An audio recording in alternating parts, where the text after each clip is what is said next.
The next time you think about what HIV looks like, I want you to think about Greg Louganis.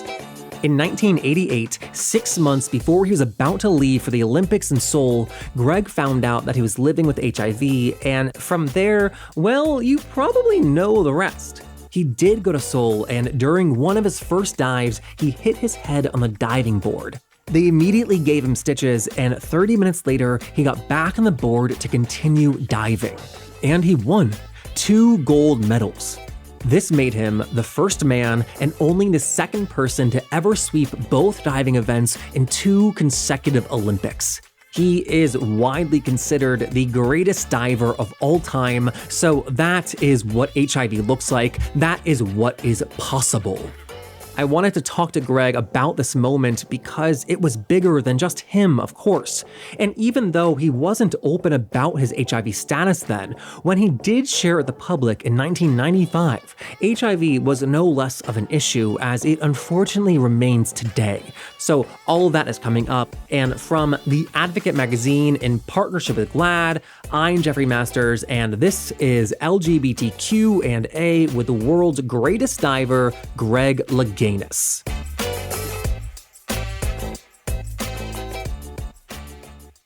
I'm going to start off by going back to the 1988 Olympics in Seoul. I'm fascinated by that moment because we have incredibly few examples of athletes living with HIV and competing at the highest levels. And so at that Olympics, you walked away with 2 gold medals. But going back to that time in 1988, that was not a certainty by any means. At the time, how were you thinking about how HIV might affect your diving career? I really didn't know. Now, back in 88, we thought of HIV/AIDS as a death sentence. So my thought was, well, if I'm HIV positive, I don't want to waste my coach's time. I don't want to waste my teammates' time. So I was going to pack up my bags and go back to California and lock myself in my house and wait to die. So that was my intent. But my doctor, who was also my cousin, he encouraged me to stay and train. He said that that was the healthiest thing I could probably do for myself. They put me on AZT right away because they wanted to treat me very aggressively. At that time, I mean, there were travel bans. So nobody could know about my HIV status, or I wouldn't have been allowed into the country. So it was a well-kept secret. And with the AZT, it's not just like a once a pill day like things are now. You were waking up every 4 hours to take it. Right. Yeah. The way that it was prescribed back then, it was 2 pills every 4 hours around the clock. So you're getting up in the middle of the night, in the middle of the morning, no matter where you are. If I was training, my little alarm would go off and it's like, oh, AZT break, just like in Rent. And so like a good night's sleep before competing the Olympics was just impossible for you. Right. As an athlete, as a performer, we train. I mean, we get accustomed to, okay, what needs to be done? Like my medication, I just adjust it. I think we think about like the current medication. As you said, it's no longer a death sentence if you have access to healthcare and you can compete and do anything you want like today. But I think like what kind of amazes me about your story is that you did it like before the drugs got good. It's before we knew anything. I mean, AZT was an experimental drug for treatment. It was initially a cancer drug. And so they didn't know the toxicity. They didn't know potential side effects. We were basically guinea pigs. And so everything we're describing sounds incredibly stressful on top of just the normal stress of competing at the Olympics. How would you rate how you were dealing with that stress? I learned through just my life in general, as a performer, it's like, okay, you sprain your ankle, wrap it up and get back out there. As soon as the music starts, you gotta perform. It's that mentality. I was able to compartmentalize my life. When I was in the pool, when I was competing, when I was training, HIV/AIDS didn't exist. That was kind of a sanctuary for me. So it was a place that I could go to really to seek refuge from the stress of the HIV diagnosis. I was also wondering too, as you said, it was just a death sentence back then. I was wondering like how that affected the like decisions you were making. You fell in the Olympics that year. You hit your head on the diving board. You were bleeding. You had a concussion. You got stitches, and then you got back on the board 30 minutes later. And I wondered how much of that was just like your drive and determination versus also thinking that you were going to die and had like nothing to lose. Well, trying to roll everything up in one little moment. I mean, going into the 1980 Olympic Games, I was the odds-on favorite because I was world champion a couple years before. And going into the competition, when I did my reverse 2.5 pike and hit my head on the board, in that split second, I became the underdog. And so, the underdog position is generally much more comfortable to be in because then you have nothing to lose. And also, it kind of was a wake-up call to my coach, Ron O'Brien, and myself to pay attention because, nothing is guaranteed. Anything can happen. And so it really forced us to focus in on, okay, let's just do one dive at a time and not get ahead of ourselves. And so it really really pushed us to focus on the moment, being in the moment. And so when you shared with the world that you are living with HIV, this was in 95. And that's kind of when like the controversy started that like, oh, he's bleeding the pool, even though we know now, like, there was no way to transmit through pool water. Right. However, was any of the coverage also like, wow, this Olympic athlete has HIV, hit his head, and still won the gold medal? I think initially it was, a lot of finger pointing, a lot of accusations. But then I think it was like, oh, wow, God, you got back up there. How'd you do that? To me, like that timing is remarkable where it's 1988, the AIDS crisis is unfolding, ACT UP is acting up, right? Yeah. Even though you weren't out at the time in the Olympics. In 95, when you did come out, that was still an incredibly dark time for HIV AIDS. And so like you coming out as living with HIV and as being this gold medal winner, to me, that's like a huge PR moment to help combat stigma. Yeah, I guess it kind of turned into that. That wasn't my intent. I was doing Jeffrey, the play. By Paul Rudnick. Yeah. So I was able to live out my fantasies and fears on stage because Darius is out and proud. He's in gay pride marches. And he also, I felt, delivers the most poignant message to the lead character, Jeffrey, when he turns to Jeffrey and says, Jeffrey, hate AIDS, not life. That was a big part of it because I felt isolated. I felt alone. And I was thinking, you know what? Chances are I'm not the only one. So if I come forward with what I've been dealing with my HIV, with all of that stuff, and open that door up, then I would hopefully be letting people in who may be feeling the same way to let them know that they're not alone. And your life for so long revolved around diving. It took up all of your time necessarily. Reading your book, it seemed like because of all that time spent, you weren't able to invest in or be a part of a gay community. You didn't have like a circle of like gay friends. Like, did I get that wrong? No, that's pretty accurate. I think I was totally immersed in my diving. I kept everything separate. Everything, my entire life was compartmentalized. I had my college friends. I had my social friends. I had my diving friends. I had my theater friends. When I was doing Equus, Jimmy Puig, who played Dr. Dysart, he turned to me and said, I know Greg Louganis, the actor, but I understand you dive as well. And I was like, well, yeah, I'm kind of on scholarship for that, but yeah. There's other things I do. You were like a relationship guy and you were in a relationship for like the peak of Greg Louganis fame. Does any part of you wish that you had been like single and slutty, for lack of better words? It's funny because I probably describe myself more as a serial monogamist. Is that, I latch onto somebody and it's like, oh, that's it. This is it, kind of thing. And then I stay too long.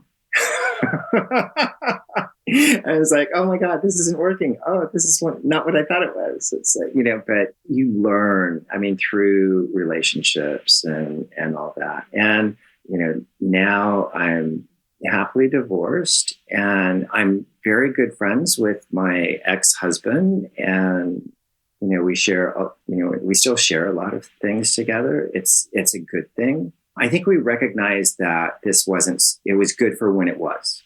And it wasn't necessarily meant to be a forever thing. But now I'm single.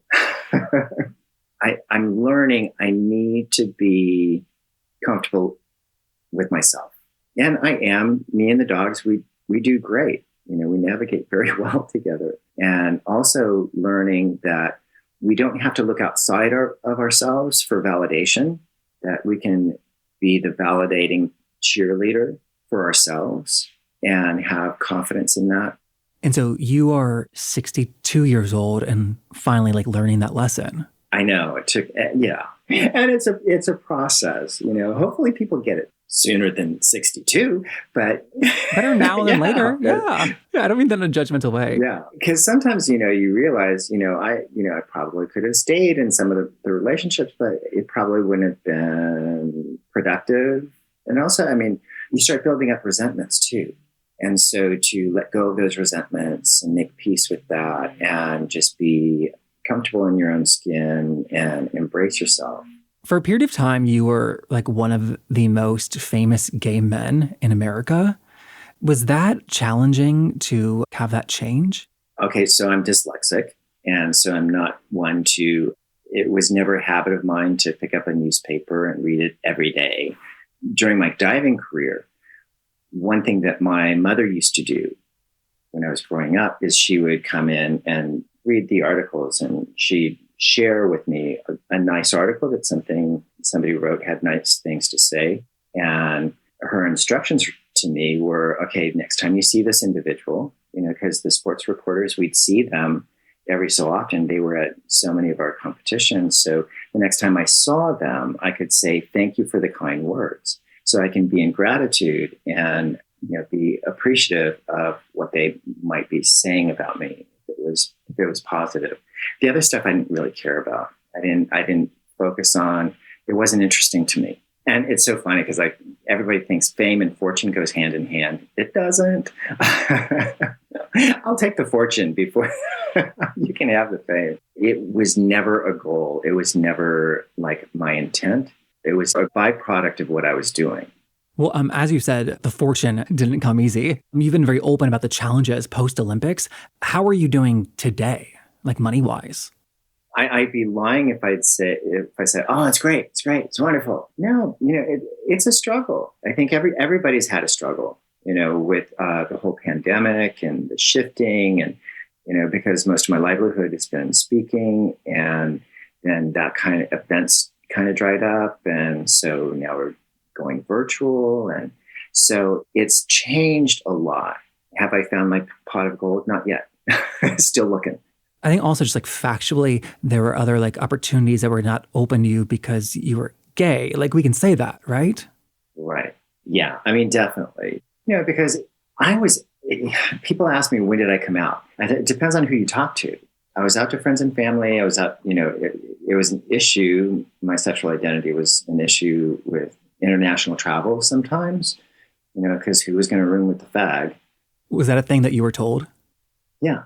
And the thing is, everybody wants to point to homophobia, but God, we were, in our early 20s, late teens, early 20s, so I think it was more about jealousy and envy than it was about homophobia, because I've run into a lot of those, those individuals. They didn't have a problem with my sexual identity. They didn't have any issue with that.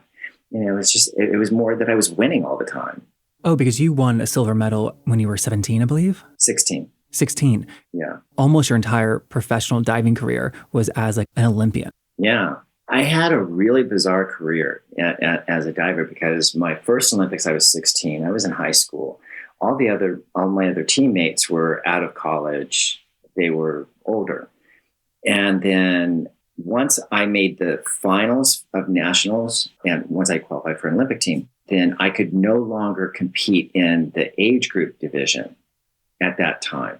So I was thrown into the senior scene and without the ability to go back to age group to where my peers would have been. So I went through several, quadrennials before my group caught up to me. And then by that time, you had just gotten even better. Yeah. As you said, you are not asthmatic, you're dyslexic. Well, I had asthma too. Growing up, I did have asthma, and then that shifted. Oh, let's list all your ailments. I know. Really, really. Okay. Yeah. Now, as a child, I was asthmatic, and then that turned into hay fever. I was allergic to dogs and horses and all that stuff. But so growing up, you were dyslexic, and you didn't have a word for that, so you just thought that you were dumb. And you also said you thought you were ugly and you didn't fit in. And then the world gets to know this handsome, shirtless, Olympic gold medal winner. Did your brain ever make that adjustment and catch up to the way that everyone else sees you? No. I mean, I don't see myself that way.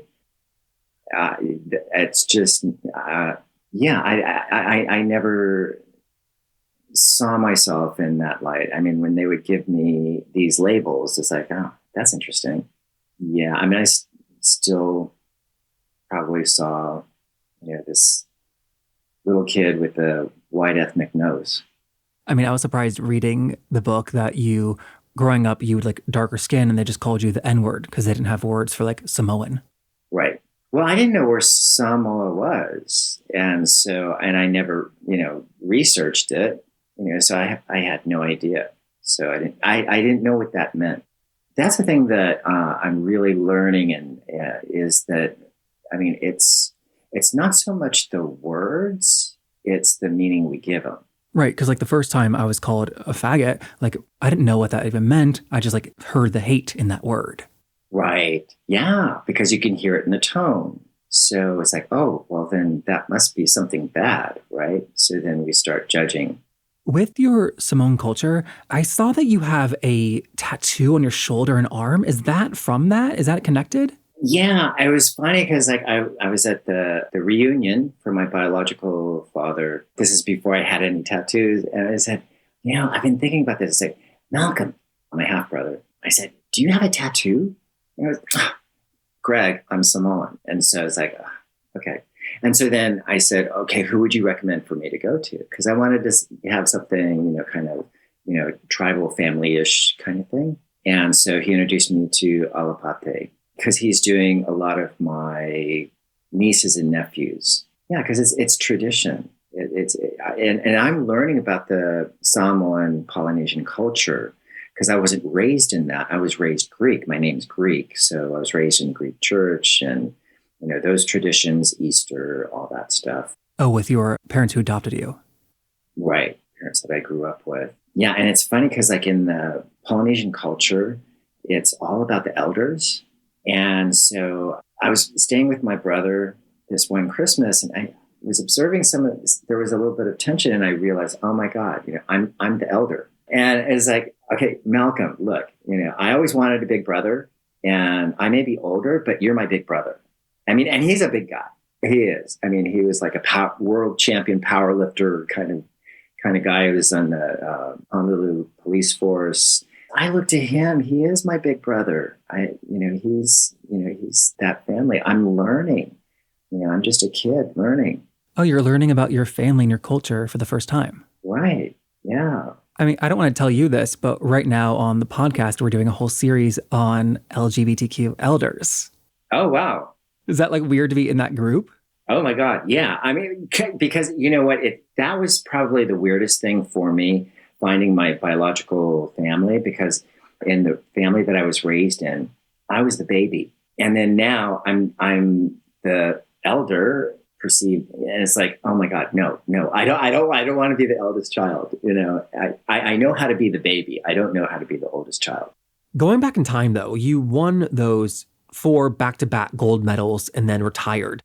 And you'd worked for so long to achieve this one goal. I kind of wonder, what does a person do when they work for so hard for so long to achieve something, and then they do it before they turn 30?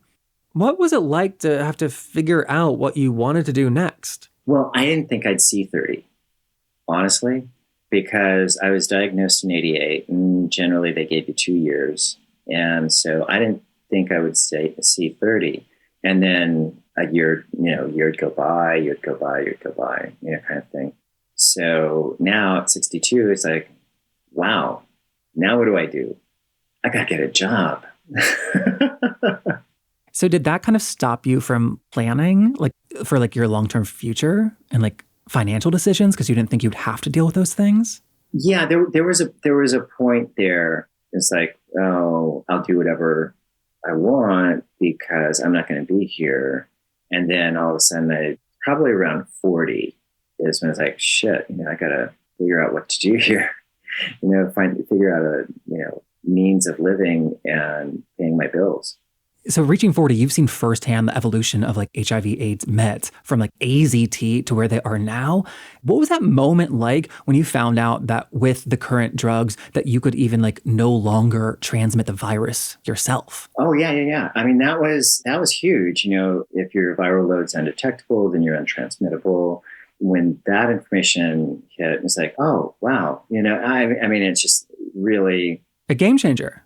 Yeah, I mean, it's like, okay, this isn't definitely not what it used to be. But I still go to a couple of doctor's appointments of young men who recently seroconverted because it's still frightening. You don't know what it is, what it looks like, and how it's going to be managed and all that stuff. And I've probably been on just about every HIV/AIDS medication that's out there, so I know side effects and all that stuff. When you found out you were undetectable, did that have like a noticeable effect in like your mentality, like how you like went about like life at all? No, I mean, because what I was conditioned to in my early diagnosis, I'd go to my doctor's appointment, get my numbers, and then they'd put that file back in the shelves, back in the filing cabinet. And that's where I would put it. Because like, okay, I have my marching orders. I've got to do this, and take care of myself and then go about the business of living. So I really didn't focus on it all that much. I didn't know if there were more medications coming down the pipeline. I wasn't really that stressed over all of that stuff because I knew that it was going to be what it was going to be. I see. That's healthy. Yeah. I mean, because I didn't have control over it.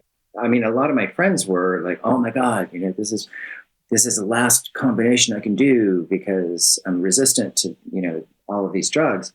And I didn't focus on that. So early on in the diagnosis, when they put the file away, I put the file away. Like in your 30s, you thought that every birthday was going to be your last one.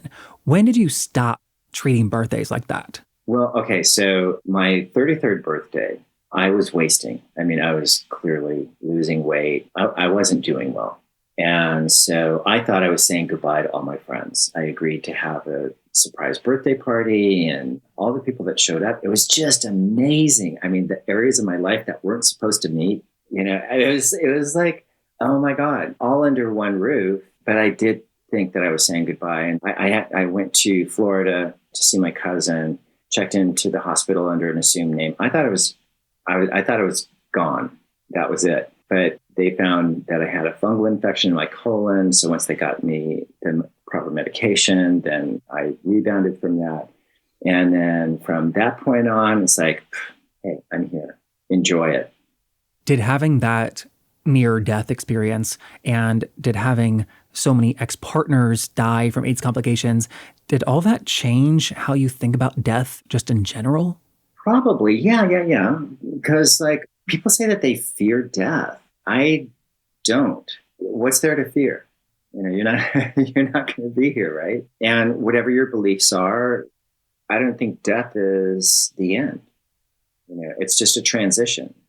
But so it sounds like you had so much experience with death early on, also with like thoughts of suicide, that kind of like now you are not worried. It doesn't give you anxiety. No, it doesn't.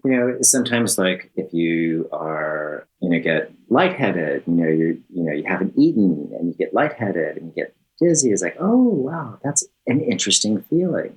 Like you're about ready to pass out or something, and like so many people like, oh my God, and they panic. But the way that I view it, whenever something like that happens to me and I get dizzy, or, if I stand up too quickly, it's like, oh my God, isn't that interesting?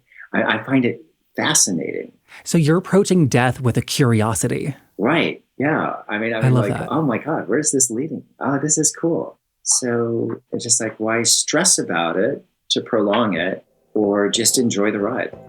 I think that is an amazing place to leave it. So thank you for the amazing conversation. Oh, my pleasure. And that was Greg Louganis. Now, Greg released a memoir in the 90s called Breaking the Surface, and that was actually co-written by Eric Marcus. You, of course, know Eric from the Making Gay History podcast. Big thank you to Eric for helping to set this up. And big thank you to you for helping us to spread the word about our show. Many of you have been tweeting about us and posting on Instagram and Facebook, and doing things like that. It really is the number one way you can help our show continue to grow. So thank you to everyone who's doing that, and keep it up. Don't stop now, baby. All right, we're brought to you by The Advocate Magazine in partnership with GLAAD. I'm Jeffrey Masters on Twitter and Instagram at JeffMasters1. I'll see you next week. Bye.